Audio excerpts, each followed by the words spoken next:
زين عوت جigna سراويت تግራይ بوفري ፀሓይ ብራቕ ዝጀመሮ አንጻር ዓወታት በመቀጠል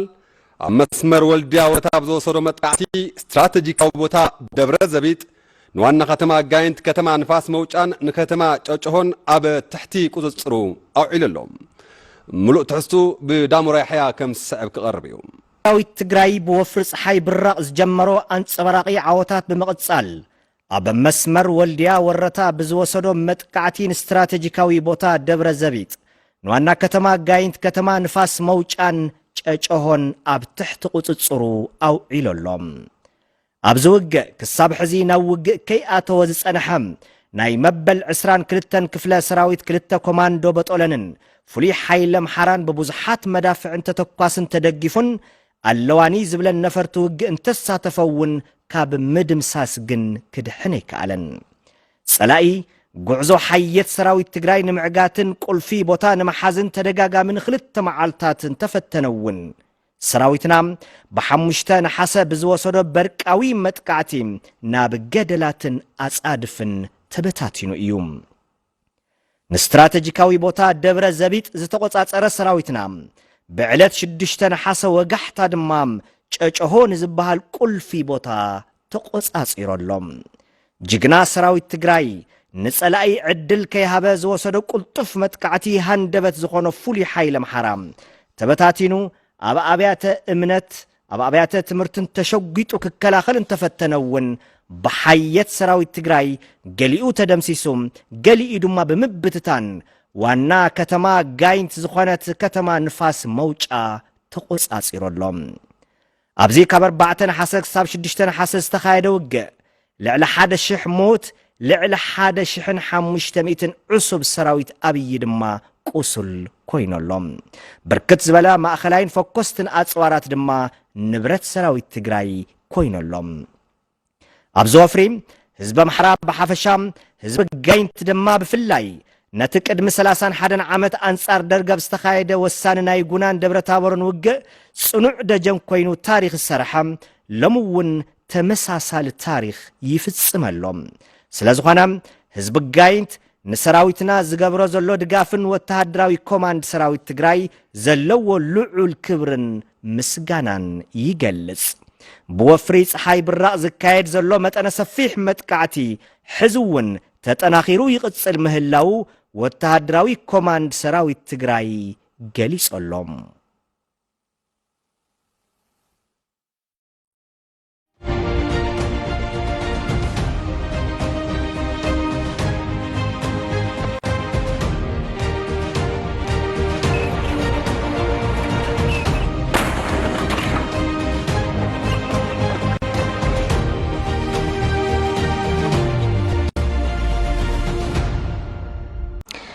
ህዝቢ ትግራይ ፋሽታውያን ወረርቲ ንምድምሳ ዘካይዶ ዘሎ ቃልሲ ክሳብ ዝዕወት ደጀን ኮይኖም ከም ዝሰርሑ ነባራት ተጋደልቲ ነበርቲ ዓብይ ዓዲ ገሊፆም ንፀብጻብ ንጉስ ኣማረ ኤፍሬም ረድሐ ኣብዚ ሓለፉ 8 ኣዋርሕ ህዝቢ ትግራይ ብወረርትን ፋሽታውያን ዘርኡ ከጽንትዎ ሰፍ ዘይብል መከራን ግፍዕን ፈጺሞም እዮም ነባርነቶም ኣብ ከተማ ዓብይ ዓዲ ዝኾኑ ነባራት ተጋደልቲ ኣብ ዝሃብዎ ሪቶ ጸላእቲ ተላፊኖም ኣብ ልዕሊ ህዝቢ ትግራይ ዘብጽሕዎ ግፍዒ ህዝቢ ከም ህዝቢ ንምብራስ ዝተሃቀነ ከም ዝነበረ ይዛረቡ ብሓፈሻ ጸላኢ ኣብ ትግራይ ከቢድ ወራሪ ያካይዱ ተሪኡ ዘይፍለጥ ወዲ ሰብ ገጥሞ ዝኽእል ዘይሕሰብ ተጽዕኖ ይወጽሕዎ جبداوس بخبيت براتوس بنفرتس بأجار بمكانايز تدقفن بأجار سراويتن بزعق فتات يوصيو ناي نقد تكالات عانيم يوم ممهران كوليج تكنيك كوليج عانيو توريري بزح قفعن مدفرتن بصحناي مالتي أقوالات تقاسي سمون هصاونتي شماغلتي غري قتيلهم أباساويسهم نبرت ناي قبار اخلي كاو غودو ناوصو سعينا ما يوم مالتي ህዝቢ ትግራይ ንመስር ዓርሰ ውሳነን ዓርሰ ምሕደራን ዋጋ ክኸፍል ጸኒሑ ዝበሉ እተን ዋሃብቲ ርእቶ ሕዝውን እነዞም ደመኛታት ጸላእቱ ብቕልጽሙ ከም ዝድምስሶምን በዝውን ሓበን ከም ዝስምዖምን ገሊጾም ዕላማና ኢልና ተልዒልና ዝነበርና እዚ መንግስቲ እዚ ኣብ ቦትኡ ኮይኑ ህዝቢ ትግራይ ብዝመረፆ ክመሓደር ስለ ዝነበረ ፍጹም ሙሉእ ብሙሉእ ደስታ እዩ ተሰሚዕና ከም ህዝቢ ከም ተጋደላይ ድማ ቅድም ኢለውን ዝተቃለስ ኩሉ ዕላማ ስለ ዝነበረ بزبالة زستماقرو قدائيو ዝብል ሓሳብ ይዘለኒ حقኛ ህዝቢ ለወየነ ህዝቢ ዝተቃለሰ ህዝቢ ተስፋ ለይቆርጽ ህዝቢ ምዃኑ ግን ሕሉፍቱ መክረሎ ኣብዛ ሕዚ ግዜ ድማ ረይዎ ኣብ ሓንቲ ሰሙን ውሽጢ ፀሓይ ገይርዋታ ነገር ማለት ኣብ ሓፂር ግዜ ረይ ብታሕጓስ ኣብ ተወዲብና ክንቃለስ ማሕበርና ወዲብና ኣብ ውሽጥና ነور ፀገማት እውን ክንፍትሽ ኣብ ውሽጥና ዘሎ ሓይሊ እውን ወዲብና ክንቃለስ ገይርና ኣሎ ኣነ ብጣዕሚ ይሕጉሰኒ ህዝቢ ተስፋ ቆርጽ ኣምብር ክንብርከኽ የተሓሳቦም ነይሩ ህዝቢ ትግራይ ደሞ ቆለ በሊዑ ሱር በሊዑ ቆጽል በሊዑ ተዋጊዕዎም ኣብዛ ደረጃ እዚኣ ብምጽሑ ዓብይ ደስታ ይስማዕና ኣነ ስርዓት እንድሕር ዘይሃሉ ምንባር እውን ኣይከኣልን ስለዚ እቲ ዲሞክራሲያውን ፍትሓውን ዝኾነ ንህዝቢ ዝወከሎ መንግስቲ ናብ ቦትኡ ምላሱ መጨረሻ መግለጽ እውን የብለና ኣነ ብጣዕሚ ተሓጎሳይ ስወሰን የብሉ ጸላቲ ህዝቢ ትግራይ ንምንብርካኽ ድቃስ ከም ዘይብሎምን እዞም ጸላእቲ ንሓንሳብን ንመወዳእታን ንምቅባጽ ደጀን ኮይኖም ሰራዊት ትግራይ ኣብ ምጥንኻር ብትኹረት ከም ዝሰርሑን እውን ሓቢሮም ጸላኢ ካብታን ነበርናዮ ደረጃ ናብ ዘንቁልቁለላ ደረጃ በጽሕና ኣለና ጨሪስና ንምጥፋእ ግን ኩሉ መዳይ ምድላው የድልየና እዚ ብዝበለጽ ካብቱን ነበርናዮ ፈትለኽን ለና ዕጥቅና ከምታ ዝነበረታ ክሰጥም ኣለዋ ዓዝው መንእሰይ ኣብቲ ግንባር ሰራዊት ክስለፍ ኣለዎ ካልኣይ ድማ ተኸንገብር ለና ሕብረተሰብና በዓል ድማ ካፍታን እሽተይ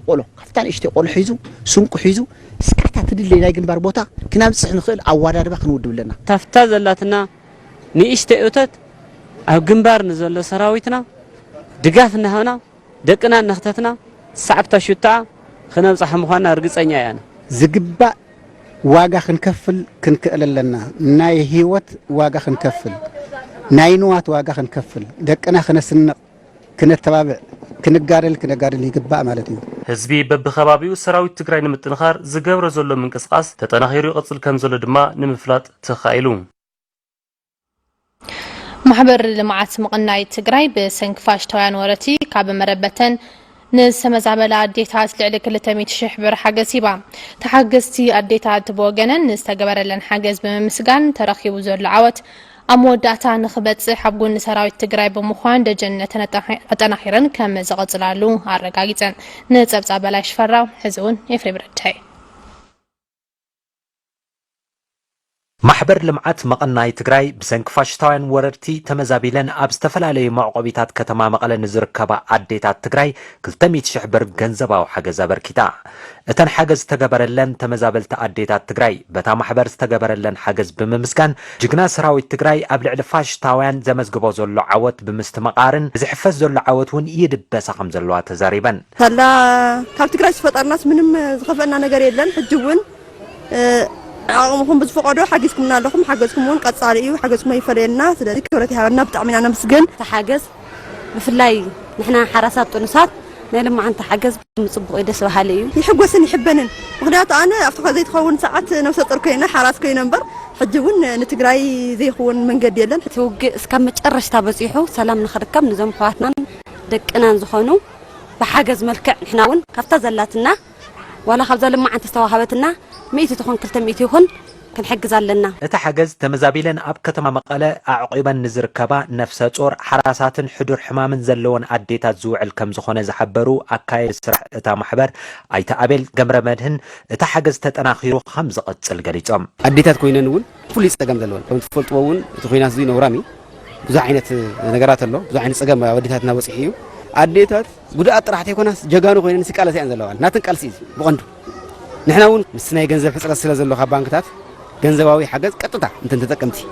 ኣብ ተፈላለዩ ቤት ትምህርትታት ዘለዋ ማለት እዩ ኣብ ተፈላለዩ ማዕስከራት እየን ዘለዋ ሕዚ ኣዕቂበን ማለት ኣብኡ ዘለዋ ኣብ ትምህርቲ ቤቱ ኣብ 10 ቤት ትምህርትታት ኣካባቢ ዘለዋ ስክሪን ጌርና ኢና ንህብ ዘለና ናይ 200,000 ሓገዝ ንገብሮ ዘለና ፈላማይ ሓገዝ እዩ ዝሓገዝ ኣባል እታ ማሕበር ዝኾኑ ኣይተ ሙልጌታ ተስፋይ ብወገኖም እታ ማሕበር ካብ ገንዘባዊ ሓገዝ ብተወሳኺ በቶም ፋሽስታውያን ወረርቲ ዝዓነወት ትግራይ ኣብ ምህናፅ ብቐጻልነት ንምስራሕ ኣብ ምድላው ከም ዝርከቡ ገሊጾም ሓድነት ጥምረት ብሓደ ንሕኮን ከዓ ከተሸንፎ ትኽእል ትሽግር እዚ ብዘላቕነት እውን ተዓላማ እውን ሰለስተ ዓበይቲ መሰረት ነገር ኢና ሒዝና ከይድና እኒና ሓደ ቀዳማይ ህፁፅ ረድኤት እዩ ዘለኹም ስሎም ማዓንቲ ነገር ገበርና እዩ ዓይነት እዩ ካልኣይ ኩሉ ግዜ ናረዳና ይነብርን ዝፈረሰ ዝዓነወ ነገር እውን መሊስና ክትካእ ክንፅዕር ኢልና ኢና ንሓስብ ሳልሳይ እውን ትለዓበየ ግን ድሕሪ ሕዚ ትልፈረሰ ነገር ብልምዓት ክንትክኦ ኢና ብተወሳኺ እንደገና ኣብ መቐለ ዩኒቨርሲቲ ዘለዉ ሰራሕተኛታት ብግሎም ምሳና ተሓዋቢና كالي حادنت تمرت بحدن حكون كأخك تشنفو تخلص شجرزي ማሕበር ልምዓት መቐናይ ትግራይ ኣብ ትግራይ ዘሎ ጸገም ንምፍታሕ ዝተጣየሸት ትካል ገባሪት ሰናያ እቲ ጸብጻብ ዘቕረበና ሪፖርተርና ኤፍሬም ገብረ ኪዳን ነይሩ ጋዜጠኛ ትግራይ ሚዲያ ሃውስ ስታሊን ገብረ ስላሴ 150,000 ብር ዝግመት መከላኸሊ ዝናብ ሬንኮት ንሰራዊት ትግራይ በርኪቶም ደጀነት ጋዜጠኛ ስታሊን ገብረ ስላሴ ኣዝዩ ዝምስገን ተግባር ከም ዝኾነ ኮማንድ ፖስት ሎጂስቲክን ፋይናንስን ከተማ መቐለ ገሊጾም ንጸብጻብ ተስፋይ ሓድሽ ገብረ ሊባኖስ ተስፋይ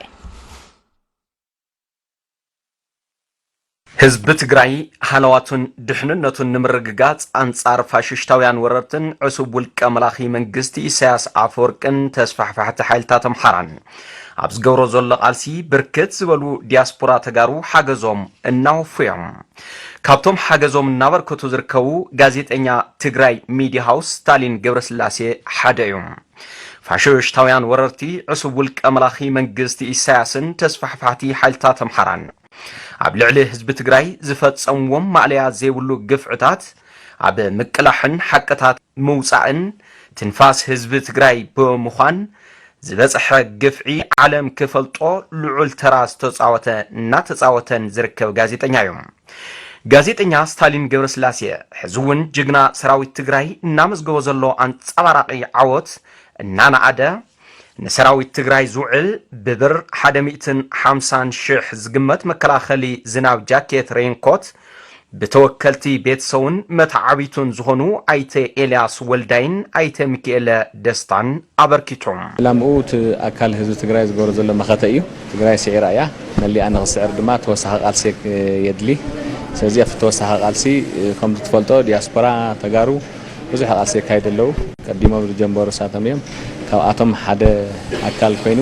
ስታሊን ገብረስላሴ ኣብ ቲኤምኤች እውን ዓብዪ ኣስተዋፅኦ ዝገብር ዘሎ ለይትን ቀትርን ኣብ ልቢ ህዝቢ ትግራይ ዝሓደረ ቆልዓ እዩ ከም ህዝቢ ትግራይ ከም ሓደ ውልቀ ሰብ ክገብሮ ዝግብኦ ናይ 150,000 ዝኣክል ናይ ሬንኮት ናይ ማይ መከላኸሊ ክዳን ኣስፊርና ናብ ተጋደልቲ ትግራይ ንገእ ከለና ረኪብና ኣለና ማለት እዩ ኣብቲ ስነ ስርዓት ርክክብ ተረኺቦም ነቲ ሓገዝ ተረከቡ متحاوري كوماند بوست لوجيستيكسن فاينانسن كتما مقاله تقادلاي دكتور ገብረ መድህን ኪሮስ ኣብ እዋን ክረምቲ መከላኸሊ ዝናብ ጃኬት ሬንኮት ምብርካቱ ምስጋንኦም ዝለዓለ ኮይኑ ካልኦት ተጋሩ ዲያስፖራ እውን ኣሰሩ ክኽተሉ ከም ዝግባ ተዛሪቦም ጽቡቕን ኣብ ሰዓቱን ተገበረ ሓገዝ እዩ ኩለና ከም ንፈልጦ ኩነታት ክረምቲ እዩ ዘን ናይ ዝናብ መከላኸሊ ፕላስቲክ እዚአን ድማ ኣብ ሰዓተን ስለ ተበርከታ طعمي أزينا إنا نمسجن مشم حلتات مكلخان سراوي تراين أكلنا يزيد ما تم دايسبورا زركو حواتنا كم حاونا ستالين ገብረስላሴ زغورو في علوم معنتي أزينا إنا نمسجن وقد سألنا تون نازي أسر تختلو كل تجراوي زغورو زل سرحون مقدميت كمعولو هي بزقات أمزي كلها وزدل ጋዜጠኛ ትግራይ ሚዲያ ሃውስ ስታሊን ገብረስላሴ ኣብዛ ሓለፉ 8 ናይ ቃልሲ ዋርሕውን እንተኾነ ብብር 50,000 ዝግመት ካልስን ናይ ኢድ ጓንትን ናብ በረኻታት ትግራይ ከም ዝለኣኸ ዝፍለጥ ኮይኑ ትግራዋይ ኣብ ሓድነቱ ሰጢሙ ክቃለስን ዲያስፖራ ተጋሩውን ብዝኸኣልዎ ዓቕሞም እጃሞም ክዋፅኡ ከም ዘለዎም እቶም ተወከልቲ ስድራ መልእኽቶም ኣመሓላሊፎም ሰሊፍና ዘድሊ ነገር ኩሉ ግቡእና ክንፍጽም ንሕብረተሰብ መልእኽቲ የመሓላልፍ ብቐጻሊ ዞም ሰላት እዚኣቶም እስካብ መወዳእታ እስካብ ነብፅሕ ናይ ሎጂስቲክ ቀረብ ብዝግባእ ክንቃለሰሉ ክነቕርብን ስለ ዝግባእ ኣብዚ ክንሰርሕ ኣለና ዝብል እምነት ኣለኒ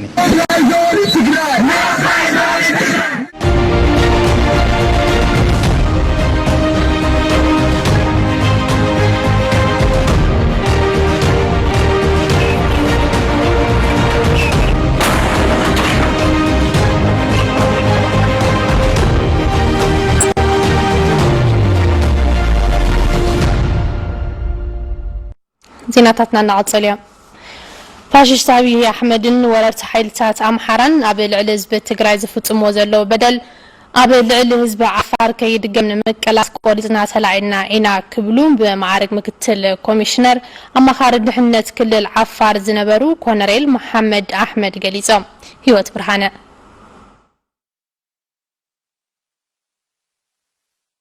فاششت أبي أحمد ملافنتو إساس أفوركن وررت حيلتاتم حران كالوت نايدق حيلتاتن أبا لعله حزب تግራይ ማዕለያ زيبلو قفعن بدلن ፈጺሞም ነዚ ዝተዓዘቡ بمعرق مكتل كومشنر أماخاري ድሕንነት ክልል ዓፋር ዝነበሩ ሕዚ ድማ ምስ መንግስቲ ትግራይ ኮይኖም ንምስራሕ ዝተስማዕምዑ ኮሎኔል መሐመድ አሕመድ እዚ ኣብ ልዕሊ ህዝቢ ትግራይ ዝፍጸም ዘሎ ግፍዒ ኣብ ልዕሊ ህዝቢ ዓፋር ምፍጻሙ ስለዘይቀሪ ምስ ህዝቢ ትግራይ ኮይና ንረብሓ ህዝቢ ዓፋር ክንቃለስ ቆሪጽና ኢና ኢሎም ብልጽግናና ትግራይ አይደለም ያለው ዲሞክራሲና ፌደራሊዝምና ፕሬሲዮታ ያለው ትግራይን ብልጽግና ሆነን ዝጻሉ ዘለው ዲሞክራሲ ፌደራሊዝምን ቢሮክራሲን እዮም ዝጻሉ ዘለው መሰል ዓርሰ ውሳነ ኣብ ትግራይ እንተ ተኸልኺሉ ኣብ ዓፋር እውን ከም ዝኽልኸል ስለናኣምን እዩ ስለዝኾነ ድማ ኢና ቃልስና ጠራኺርና ንምቕጻል ናብዚ ዝመጻና بتوسخ دمايبلو كونريل محمد أحمد حزب عفار دلاي سلام ديمقراسن بهراو ربحان سلازخونه لمون كم تمالي تقاليسنا كنرقاقص إنايلوم عندنا سلام يفلقال ሁለተኛ ዲሞክራሲ ይፈልጋል ሶስተኛ ደግሞ ብሔራዊ ጥቅም ለማስከበር ራሴ በራሴ ማስተዳደር መብት እንዲያገኝ የሚፈልግ ህዝብ ነው ህዝብ ዓፋር ልክ ከም ትኻልእ ዲሞክራሲ ሰላም ብሔራዊ ረብሑ እንምርጋጽ بعلن وعلو نمم حدار زدل هزبيو سرعات فيدراليزم مفراس دما نزوم العلي لزتقصخوهم ربحاتات زغلغليو أنا دما ننسات سرعات فيدراليزم تمالك كابزتقالسو حدث لزغلخو لمون كم تمالي هزب عفار أبو قلنا كم زسلف ርግጸኛ ስለዝኾንኹ ናብዚ ዝመጻኹ ኣብ ልዕሊ ህዝቢ ትግራይ ዝፍጸም ዘሎ ግፍዒ በስርዓት ዝተገዝኡ ተላኣኽት እምበር ህዝቢ ዓፋር ይድግፎን እኳ ደኣስ እንዳኾነኑ እዩ ዝርከብውን ኢሎም ለዓፋር ህዝቢ እንደ ሌላ ህዝቢ ዓፋር ልክ ከም ትኻሊ ኣብ ልዕሊ ህዝቢ ዝበጽሕ ግፍዒ ይቃወም እዩ አብይ አሕመድ ንህዝቢ ትግራይ ከም ናይ ደገ ወራሪ ቆጺሩ ምስ ወራሪ ኢሳያስ ተሻሪኹ ኣብ ልዕሊ ህዝቢ ትግራይ ዝፈጸሞ ግፍዒ ህዝቢ ዓፋር አይድግፎን ህዝብ ትግራይን ህዝብ ዓፋርን ንምጽላእ በፋሽስት አብይ አሕመድ ዝንዛሕ ዘሎ ፕሮፓጋንዳ ሓሰት ምዃኑን ህዝብ ዓፋር ኣብ ጎን ሰራዊት ትግራይ ምዃኑ ድማ በሰላም ተቀቢሉ በመትንጋድ በተግባር አረጋግጥ ይውን ኢሎም ኮሎኔል መሐመድ ዓፋር ህዝብ ትግራይ ሰራዊት ጋር ተቀብሎታል ህዝብ ዓፋር ንሰራዊት ትግራይ በሰላም ተቀቢሉ ኣብ ጎኑ ተሰሊፉ እዩ ኣብ ግንባር ዘለው ተቃለስቱውን ተሓዊሶም እዮም ዝንዛሕ ዘሎ ወረ ድማ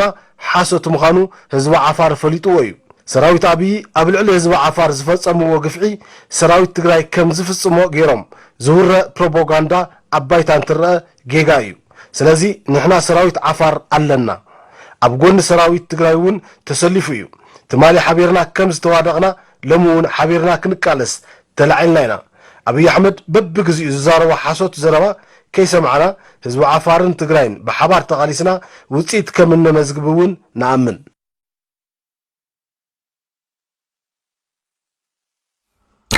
ኣብ ኢትዮጵያ ከቢድ ቁጠባዊ ቅልውላው አጋጢሙ ከም ዘሎ allafrican.com ጸብጺቡ ርግጻቤት ታደለ ከም ሰብ ዳህሲስዋላ አብይ አሕመድ ናብ ስልጣን ካብ ዝድይም ናብዚ ኣብ ዘለው 3 ዓመታት ዋጋ ብር ከም ዝሓሰረን ሸርፍ ወጻኢ ንምርካብ ከቢድ ፈተና ኮይኑ ከም ዝርከብን allafrica.com ንኣዲስ ስታንዳርድ ብምጥቃስ ጸብጺቦም ቁጠባ ኢትዮጵያ ትርጉም ዘለው ደረጃን ከዓቢ ኣብ ክንዲ መስራሕ ኣብ ህንጸት መዘናግዒ ቦታታት ምሕዳስ ቤተ መንግስትን ቤተ መዘክርን ብቢልዮናት ዝቑጸር ብር ወጻኢ ከም ዝገበረ ዝሓበረት ጸብጻብ እዚ ድማ ብጉጅለ አብይ አሕመድ ከም ዓውይ ዓወት ቆፂሩ ይብል ይኹን እምበር እዞም መዘናግዒ ቦታታት ቤተ መንግስትን ቤተ መዘክርን ኣብ ዕቤት ቁጠባ እታ ሃገር ዘምጽዎ መሰረታዊ ለውጢ ከም ዘየለ allafrica.com ኣመላኺቱም ስልጣን ኢትዮጵያ ዝፍጽሞ ዘለው ሙስናውን ካፍቶም ዓበይቲ ቁጠባዊ ጸገማት ሓደ ምዃኑ እቲ ሓበሬታ ይሕብር ጉቦ ከይኸፈልኻ ህዝባዊ ኣገልግሎት ምርካብ ኣብ ዘይከኣልሉ ደረጃ ተበፂሑ ከም ዘሎ ድማ እቲ ማዕኸን ዜና ጸብጺቡ ብሔራዊ ባንኪ ኢትዮጵያ ቅድሚ 2 ዓመት ጀሚሩ ክሳብ ዝሕዚ እዋን ባንክታት ንዓማዊለን ዝህብኦ መጠን ገንዘብ ንክንክያ ዘንበሮ እግድ ኣብ ስራሕቲ ንግዲ እቲ ሃገር ቅልውላው ከም ዝፈጠረ እቲ መርበብ ሓበሬታ ጠቒሱ بعويو دمام عبد التجراي استولى أكينات أبو قطعوا منقصقاس زد على جودات كم زاب صحة تجليسهم أبي حمد نسرحة المعاصي وعز نبره هفت هاجر أو كينات كم زاو علو بمحبر زي تعدي زخفة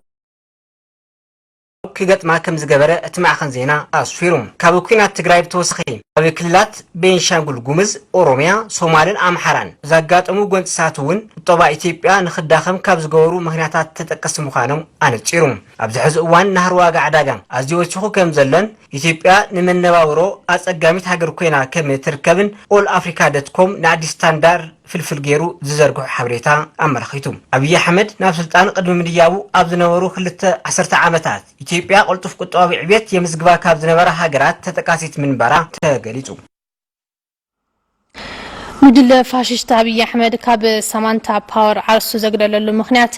ኣብ መሬት ዘሎ ሓቅን ምምላስ ዘኽል ቁመና ከም ዘይብሉ ዘርኢ ምዃኑ ተገሊጹ ደረሰ ብርሃነ ተወሳኽለዋ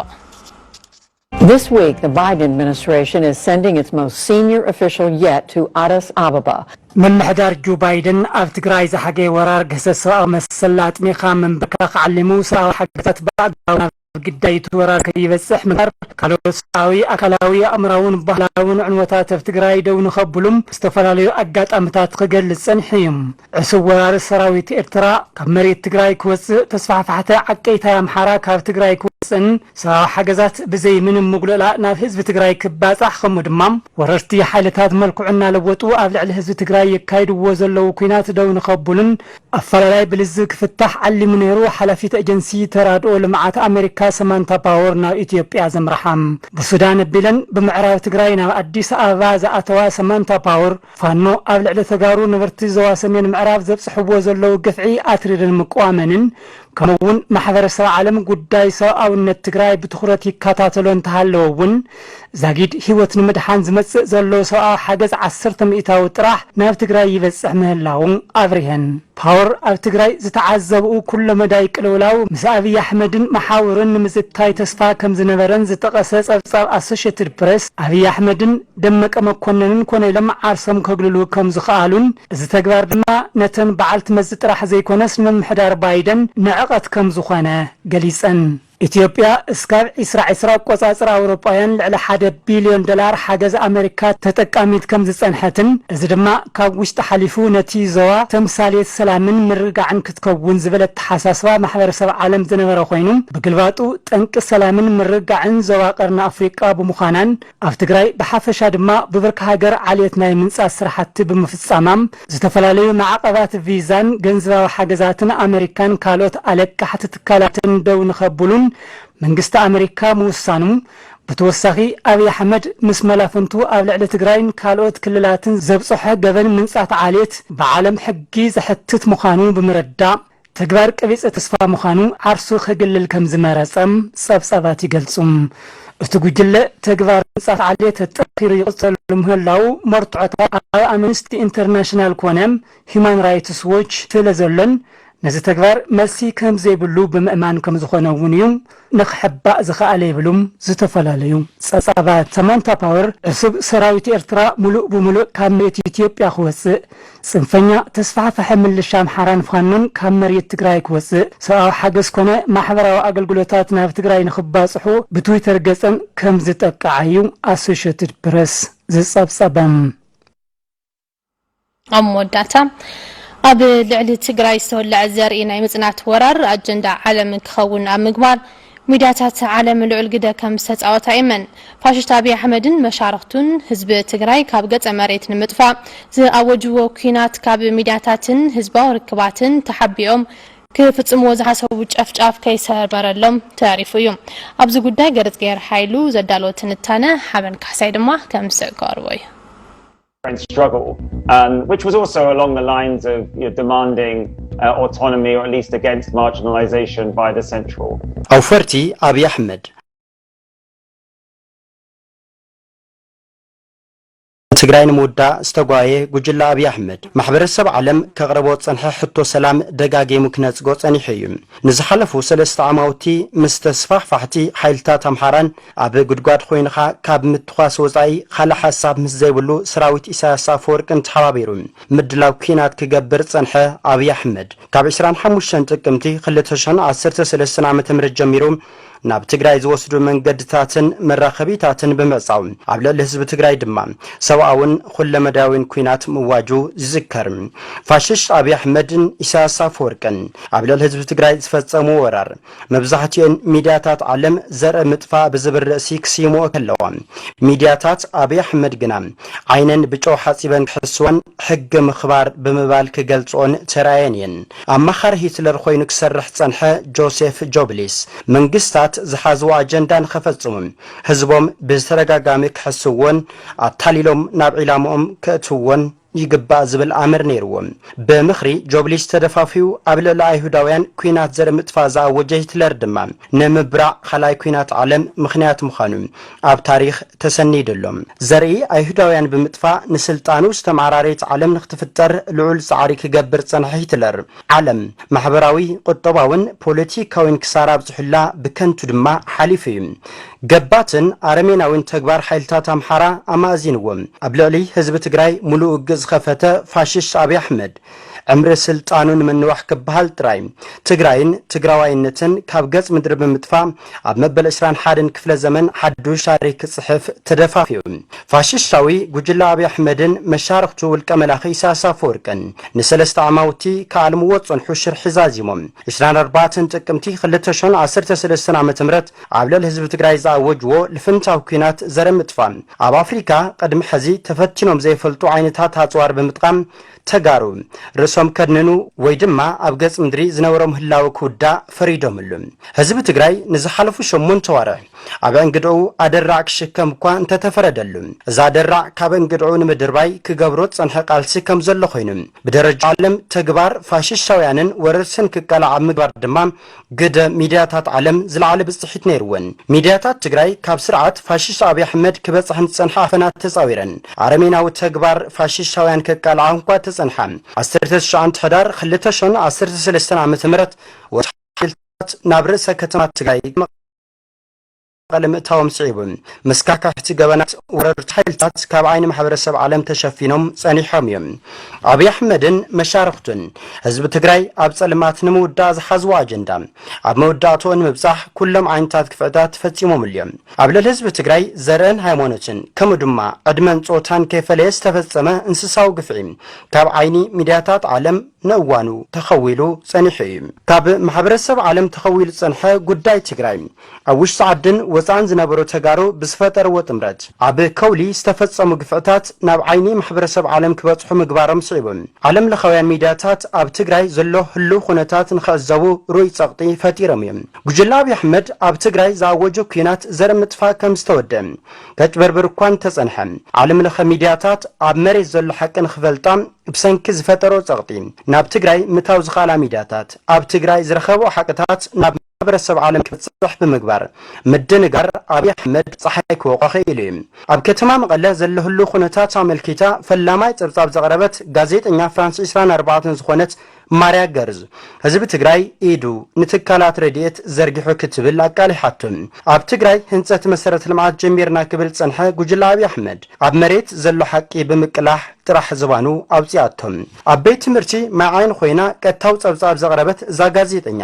ሚድያታት ብውስን መልክዑ ድማ ሬድየት ናብ ከተማታት ትግራይ ከኣትዋ እኳን ተጀምራ ገጠራት ሓዊሱ ደርጋ ሙሉእ ትግራይ ዘሎ ኩነታት ንምፍላጥ ከምዘይከኣል ብምሕባር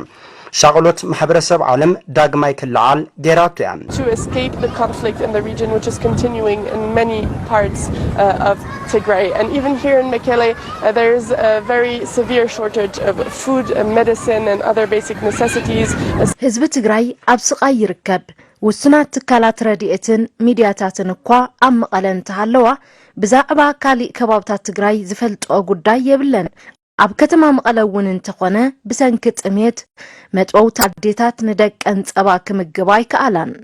ቴሌቪዥን አልጀዚራ ብግደው ጨፍጫፍ ማርያም ደንገላትን አክሱምን አመልኪቱ ንዓለም ለኸ ማህበረሰብ ዘቃላህን ትኸውን ነዚ ሲቡ መግለጽ ዘውፃ ትካላት ሰብአዊ መሰል ዘለወን ስጋት ብተረጋጋሚ መግለጽ ይበናልየን ቴሌቪዥን ቲኤምኤች ኣብደገን ውሽጥን ዝግበር ቃልሲ ህዝቢ ትግራይ ብምትእስሳርን ብምጉሃርን ልዑል ግደስ ተጻወተ ሚድያ ዓለም ለኻዊ ጽንቶን ዘለወን ሚድያታት ሓበሬታ ብምሃብን ጉዳይ ትግራይ ትኹረት ክረክብን ብምግባር ጻዕሪ ምግባራ ስካይ ኒውስን ሲኤንኤንን መወከስ ሓበሬታ ገረን ዝተጠቐማላ ምዃንን ኣብ ጸብጸባትን ኣመላኺቶን ኣሎ